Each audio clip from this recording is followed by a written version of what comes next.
Explaining the generations. Some of you know that I do generational-based content from time to time, and it seems that some people would like more explanation on what the generations actually are. So the oldest of living generations, and there's barely any of these left living, born 1901 to 1924, we have the greatest generation. The oldest members of this generation fought the First World War, and the youngest members of this generation fought the Second World War, and some members of this generation fought both World Wars. They lived through the Great Depression and the Spanish flu, and when cities and towns and states shut down to try to contain Spanish flu, they didn't whine and cry like little bitches about how their rights to go infect the waitress at Applebee's were being infringed. These are the people who elected FDR and voted to give us social programs like Medicare and Medicaid. They built the interstates and the suburbs and the strongest middle class that this country has ever had. It is on their backs that the United States went from a budding industrialized nation to the world superpower. They also intended to be, a little racist, redlining in a lot of the shitty early 20th century social policies we had,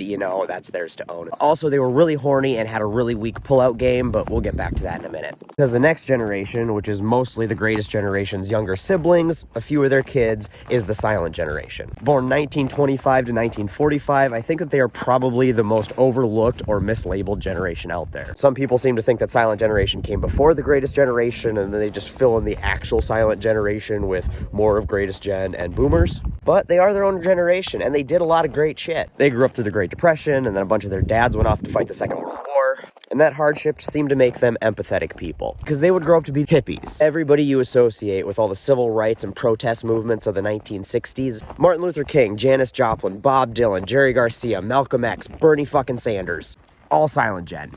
Silent generation just woke up one morning, took a massive amount of LSD, and then burned their draft cards and marched on Washington and participated in freedom bus rides and sit-ins until the Civil Rights Act got passed, and made great fucking music the whole time they were doing it. From Waylon and Willie and Cash to B.B. King and Ray Charles, Elvis, the Beatles, the Dead, Silent Generation has given the world probably the best music we are ever gonna get. And all of this is made more impressive by the fact that despite being one of the smallest generations, they have arguably had the biggest social impact in history. And this brings us to our next generation, boomers, born 1946 to 1965. The greatest gen came home from the war. And remember how I told you they were really horny and had a horrible pullout game? That is how we ended up with the baby boomers. They were shooting babies out like they were a sports mascot with a t-shirt cannon. They were the biggest generation ever, born into the most privileged time in American history.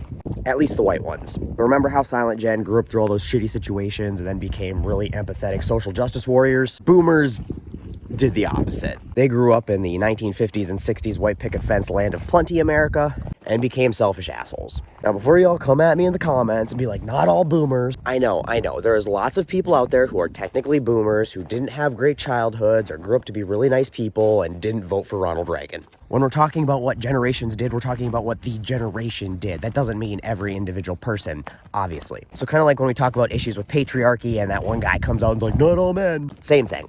So if you're one of those cool boomers who's just a boomer in birth year and doesn't embody, boomer, then cool. We all appreciate you. We're not talking about you. You're still confused. I got a little flow chart for you here. Did you vote for Ronald Reagan? No, not the boomers I'm talking about. Continue to watch and enjoy. Yes, I did vote for Ronald Reagan. Have you learned the error of your ways and spent the rest of your life repenting for that decision? Yes, okay, not talking about you. Continue to watch and enjoy. Nope, still proud of that decision? Then yeah, I'm talking about you. Be offended. I don't care. Anyway, back to the video. Boomers grew up through the 50s, 60s, and 70s, kind of the height of the American middle class. Grew up through a changing world that was affording more opportunities to more people. They also probably had the most generational wealth in history to build on and the most social mobility. They also grew up through the height of the Cold War, and they were hiding under their desk in case nuclear bombs came for some reason. They started going to college at much higher rates because it was the only time in our history where it was affordable for the middle class. They also consumed a ton of lead. It's really understated how big of a problem lead was in our country. It was in the paint. They soldered water pipes together with it. They also put it in the gasoline in their cars, which means it burned it. So it was in the air. They were literally just breathing lead and drinking lead every day. Anyway, they came of age and they just permeated every part of society. There was lots of job opportunities, so they rose quickly through business and got into these management positions, and they just never fucking let them go. They got into politics, and I don't know if you've seen Washington lately, but it's like a boomer high school reunion. And yeah, they're still there running the company you work for and the country that you live in, making all the lead-based decisions that affect your life.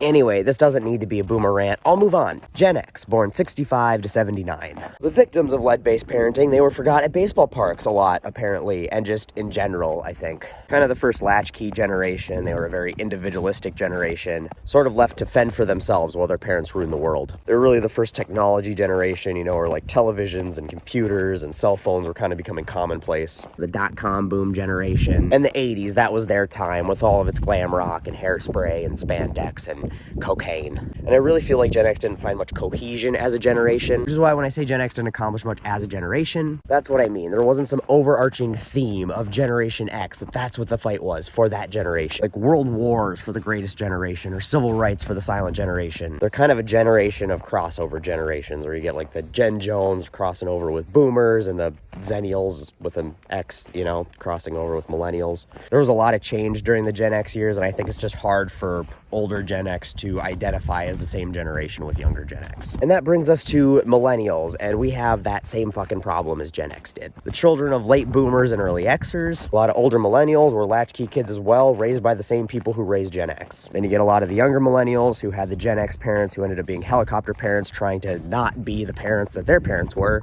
You have older millennials who, you know, have conscious memory of dial-up and landlines. Younger millennials who never even had a flip phone. But we all sort of united under boomers' incessant hatred for us. That just kind of became our collective identity. So even though we had very different childhood experiences with even people who were born a couple years in either direction from us, we all find that solidarity in being, you know, the goddamn kids today for the last 40 fucking years. We were the 90s kids. We grew up with, you know, the promise of how fucking awesome America was. We had a great economy. We had cool toys and video games and new gizmos and gadgets coming out every week. We had all the excitement and wonderment of all the new shit that came up for the internet, like AOL Instant Messenger and then chat rooms and then forums and then MySpace. We were the stay up till 2 a.m. talking on the cell phone because night and the weekends were free generation. Anyway, it all kind of seemed like it was going okay for us until this one day in like middle school, we just watched a few thousand people die live on television.